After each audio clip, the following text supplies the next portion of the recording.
ஒருவன் முதலாளி, உலகில் மற்றவன் தொழிலாளி. விதியை நினைப்பவன் ஏமாளி, அதை வென்று முடிப்பவன் அறிவாளி.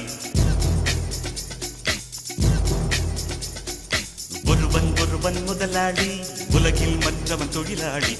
விதியை நினைப்பவன் ஏமாளி, அதை வென்று முடிப்பவன் அறிவாளி. பூமியை வெல்ல ஆயுதம் எதற்கு, பூப்பறிக்க கோடரி எதற்கு, பொன்னோ பொருளோ பொற்களம் எதற்கு, ஆசை துறந்தால் அகிலம் உனக்கு.